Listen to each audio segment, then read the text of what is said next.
ముఖ్యమంత్రి రేవంత్ రెడ్డిపై విద్యార్థులు మేధావులు తీవ్ర ఆగ్రహం వ్యక్తం చేస్తున్నారు. గతంలో చూసాం సెంట్రల్ యూనివర్సిటీ భూముల విషయంలో రచ్చ జరిగింది. సుప్రీంకోర్టు కూడా చివాట్లు వేసింది. అక్కడ 400 ఎకరాలకు సంబంధించింది. అది మరొక ముందే ఇప్పుడు మళ్ళీ ఏదైతే మౌలానా ఆజాద్ ఉర్దూ యూనివర్సిటీ ఉందో ఆ యూనివర్సిటీకి సంబంధించి 50 ఎకరాల స్థలం మీద వివాదం ఏర్పడింది. మనం చూసుకున్నట్లయితే 1998లో గండిపేట మండలం మణికొండ జాగీర్కు సంబంధించిన భూమిలో నుంచి అప్పటి తెలుగుదేశం ప్రభుత్వం చంద్రబాబు నాయుడు ముఖ్యమంత్రిగా ఉన్నారు 200 ఎకరాలని ఈ Maulana Azad Urdu university central university దేశంలో ఎక్కడా లేదు, హైదరాబాద్లోకి తీసుకొచ్చారు. దానికి 200 ఎకరాల ల్యాండ్ ఇచ్చారు. అయితే అందులో ఒక 150 ఎకరాలు వినియోగంలోకి వచ్చింది.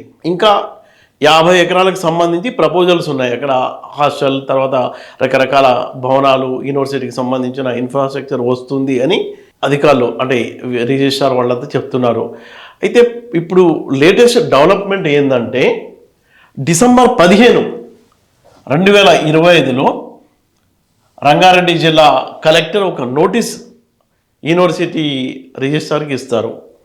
మీ దగ్గర 50 ఎకరాల భూమి అసలు వాడటం లేదు, ఇది గతంలో ప్రభుత్వం కేటాయించిన భూమి, వాడటంలో లేని భూమిని తిరిగి తీసుకోవడం రెవెన్యూ డిపార్ట్మెంట్కు రూల్ ప్రకారం అది కరెక్టే. గతంలో అంటే 2024లో ఇలాంటి భూములు ప్రభుత్వం ఏదైతే భూమి కేటాయించిందో అలాంటి భూములకు సంబంధించి ఆడిట్ జరిగింది. ఆ ఆడిట్లో భాగంగా ఎక్కడెక్కడైతే ఉన్నాయో ఐఎస్బి ఇండియన్ స్కూల్ ఆఫ్ బిజినెస్లో కూడా కొంత ల్యాండ్ ఖాళీగా ఉంది, వాళ్ళకు కూడా నోటీస్ ఇచ్చాం. అందులో రొటీన్లో భాగంగానే మౌలానా ఆజాద్ యూనివర్సిటీకి కూడా నోటీస్ ఇచ్చామని రంగారెడ్డి జిల్లా కలెక్టర్ నారాయణ చెప్తున్నారు. అయితే ఒకేసారి మొత్తం వివాదం అయిపోయింది. యూనివర్సిటీకి సంబంధించిన భూమిని ఎలా తీసుకుంటుంది ప్రభుత్వం అంటూ స్టూడెంట్స్ అలాగే ప్రతిపక్ష నేతలు అందరూ రోడ్ల మీదకు రావడం, హంగామా చేయటం నడుస్తుంది, రగులుతుంది. ఈ వివాదం ఎటువంటి మోడ్ తీసుకుంటుందని ఆశ్చర్యం వేస్తుంది. అంటే ఒక విధమైన ఆందోళన స్టూడెంట్స్లలో, అంటే ఎడ్యుకేషన్ని కూడా ప్రాఫిట్తో లింక్ చేయడం ఏంటి, ఈ యూనివర్సిటీ క్యాంపస్ను రియల్ ఎస్టేట్ హబ్గా మార్చడం ఏంటన్న చర్చ జరుగుతుంది. आप हमको रेवेन्यू जनरेशन की निगाह से देखना बंद करिए, पहली चीज. दूसरी चीज, रियल एस्टेट का बिजनेस आपको करना है तो कैंपसेस से बाहर करने की कोशिश कीजिए. तीसरी चीज, आप ये हमसे सवाल करके ये कह रहे हैं, यहाँ के टूरिज्म मिनिस्टर का बयान आया कि ये एक रूटीन सर्वे है, हम इससे किसी तरह का हंगामा नहीं चाह रहे हैं.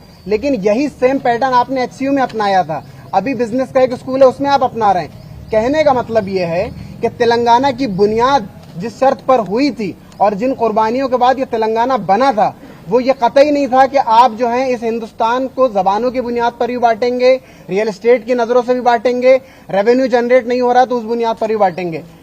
और आखिरी चीज ये कि मानू ने जब ये नोटिस देखा और उन्होंने ये देखा कि सारे ग्रुप्स को उन्होंने यूनाइट किया और एक पब्लिक कॉल दी. जब हमने पब्लिक कॉल दी तो हमको थ्रेट किया गया, अननोन नंबरों से मुझे थ्रेट्स आए हैं. ऐसे लोगों की तरफ से थ्रेट्स आए हैं कि आपको आगे का कैरियर नहीं देखना है क्या, आप पीएचडी के बाद कुछ नहीं करना चाहते हैं क्या, हमें मालूम है आप कहाँ रहते हैं. इस तरह के अगर थ्रेट दिए जा रहे हैं सेंट्रल यूनिवर्सिटी में पढ़ने वाले लोगों को, पीएचडी स्कॉलर्स को, हम देख लें कि एजुकेशन के साथ हुकूमत का रवैया क्या है. बीजेपी की पॉलिसी है बेच दो, కాంగ్రెస్ ठीक उसी पॉलिसी पर अमल कर रही है.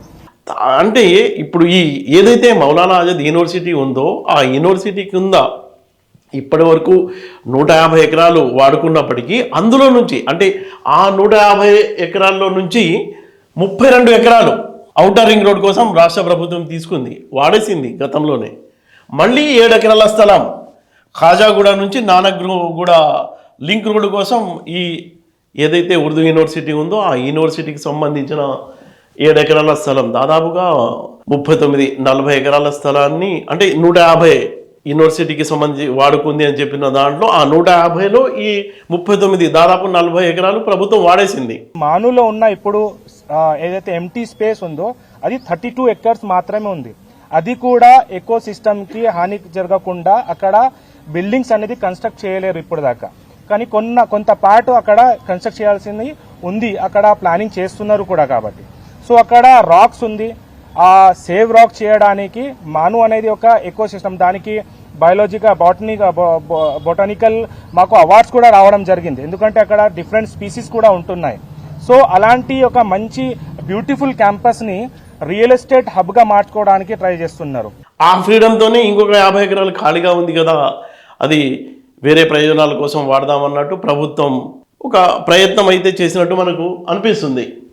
అంతేకాదు మనం చూసుకున్నట్లయితే agriculture university, professor Jayashankar university, అలాగే కొండా లక్ష్మణ్ బాపూజీ ఉద్యానవన యూనివర్సిటీకి సంబంధించిన భూముల్లో నుంచి కూడా రాష్ట్ర ప్రభుత్వం 100 ఎకరాల భూమిని తీసుకుంది.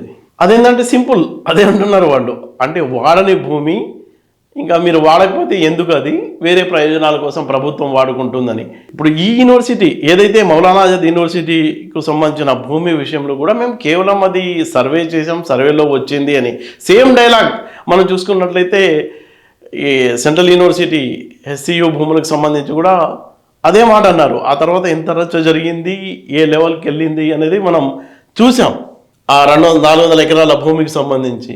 ఇప్పుడు మనకు సంబంధించిన 50 ఎకరాలకు సంబంధించిన ఈ గొడవ ఒక పొలిటికల్ రూపు కూడా తీసుకుంది. ఒక పక్క విద్యార్థులు వస్తున్నారు, మరోపక్క ప్రతిపక్ష నేతలు కూడా, అన్ని పార్టీలు కూడా బహిరంగంగానే కామెంట్ చేస్తున్నారు. కేటీఆర్ ఒక అడుగు ముందుకేసి ఈ అంశాన్ని మేము రాజ్యసభలో తేల్చుకుంటాం, అలాగే ఢిల్లీలో ధర్నా చేయడానికి కూడా వెనకాడమని కేటీఆర్ సూటిగా చెప్తున్నారు. We are with you. We'll raise our voice in all forums. We'll raise our voice in Rajya Sabha where we have representation. We'll also come with you to Delhi if need be.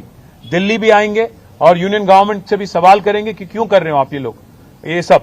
तो इसीलिए मैं आपसे कहना चाहता हूं, media కూడా నేను ధన్యవాదాలు చెప్తాను, ఎందుకంటే మీరు అందరూ కూడా ఇష్యూని సపోర్ట్ చేస్తా ఉన్నారు.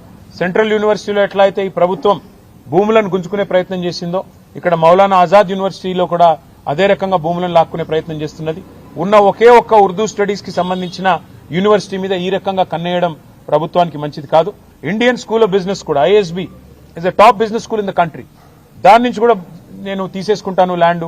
HCU one of the topmost universities of the country, అక్కడి నుంచి ల్యాండ్ తీసుకుంటాను. మొహబ్బత్కి దుకాన్ అంటూ ఉంటారు మీ నేత, అంటే ఆయన పరోక్షంగా సీఎం రేవంత్ రెడ్డితో అంటం ఏంటంటే రాహుల్ గాంధీ ఎప్పుడు కూడా మైనార్టీలతో అనుకూలంగా ఉంటారు అంటుంటారు, మొహబ్బత్కి దుకాన్ అంటారు. ఇదేనా మొహబ్బత్కి దుకాన్? ఇక్కడ ఉన్న సెంట్రల్ యూనివర్సిటీలో దేశవ్యాప్తంగా ఉన్న వివిధ రాష్ట్రాలకు సంబంధించిన స్టూడెంట్స్ ఇక్కడ వచ్చి స్టే చేసి ఇక్కడ యూనివర్సిటీలో చదువుకుంటున్నారు. వాళ్లకు కావాల్సిన ఇన్ఫ్రాస్ట్రక్చర్కు కేటాయించిన భూమిని లాక్కోవడం అనేది చాలా దారుణమైన విషయం అంటూ ఆయన చాలా సీరియస్గానే రియాక్ట్ అవడంతో పాటు యూనివర్సిటీకి సంబంధించి విద్యార్థులు ఈరోజు తనని కలిశారు, వాళ్లకు భరోసా ఇచ్చారు. ఢిల్లీలో అవసరమైతే వచ్చి ధర్నా చేస్తాను, రాజ్యసభలో కూడా ఈ అంశాన్ని లేవనెత్తుతామని కేటీఆర్ భరోసా ఇచ్చారు.